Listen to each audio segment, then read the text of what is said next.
তুমি না মরলে আমি মাহিরের হব না। জুবায়েদ তখনও মারা যায়নি। বাঁচার জন্য 2 তলার সিঁড়ি বেয়ে উপরে ওঠে। 3 তলায় দাঁড়িয়েছিল বর্ষা। তখন বর্ষাকে দেখে জুবায়েদ বলে, আমাকে বাঁচাও। কিন্তু বর্ষা বলে, তুমি না মরলে আমি মাহিরের হব না। এরপর সে জুবায়েদের মৃত্যু নিশ্চিত করে। তখন জুবায়েদ বাঁচার জন্য দরজায় কড়া নেড়েও সাড়া পায়নি। 21 অক্টোবর দুপুরে ডিএমপির মিডিয়া সেন্টারে আয়োজিত এক সংবাদ সম্মেলনে জগন্নাথ বিশ্ববিদ্যালয়ের শিক্ষার্থী ও ছাত্রদল নেতা জুবায়েদ হোসাইনের চাঞ্চল্যকর হত্যাকাণ্ডের ঘটনার এমন নির্মমতার বর্ণনা দিয়েছে পুলিশ। পুলিশ জানায়, গত 19 অক্টোবর বিকেলে পুরান ঢাকার আরমানিটলায় বর্ষার বাসায় টিউশনে যাওয়ার পথে জুবায়েদের সঙ্গে দেখা হয় মাহির রহমানের। এ সময় দুজনের মধ্যে কথা কাটাকাটি হয়। এক পর্যায়ে জুবায়েদকে ছুরিকাঘাতে হত্যা করে মাহির। এ সময় তার সঙ্গে ছিল বন্ধু ফারদিন আহমেদ আয়লান। এছাড়াও হত্যার সময় ঘটনাস্থলেই ছিলেন জুবায়েদের ছাত্রী বার্জিস শবনম বর্ষা। সে সময় বর্ষার কাছে জুবায়েদ প্রাণ ভিক্ষা চাইলেও মন গলেনি তার।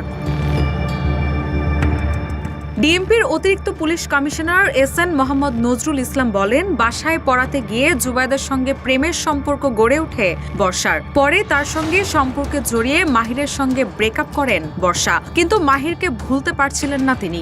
এক পর্যায়ে বর্ষা আর মাহির 23 দিন ধরে জুবায়েদকে হত্যার পরিকল্পনা করে। সেজন্য নতুন 2টি সুইচ গিয়ার চাকুও কেনা হয়। যদিও প্রাথমিক জিজ্ঞাসাবাদে জুবায়েদকে হত্যার এই পরিকল্পনার কথা স্বীকার করেনি বর্ষা। পরে মাহির ও বর্ষাকে মুখোমুখি করলে সকল সত্যতা বেরিয়ে আসে। গত 26 সেপ্টেম্বর থেকে জুবায়েদকে কিভাবে সরিয়ে দেওয়া যায় সেই পরিকল্পনা করেন তারা। প্রথমে ভয়ভীতি দেখাতে চাইলেও বর্ষার চাপে হত্যার পরিকল্পনা করে মাহির। সে নিজেই জুবায়েদের গলায় কোপ দেয়। এরই মধ্যে এই হত্যাকাণ্ডের ঘটনায় এখন পর্যন্ত বর্ষা সহ 4 জনকে আটক করা হয়েছে।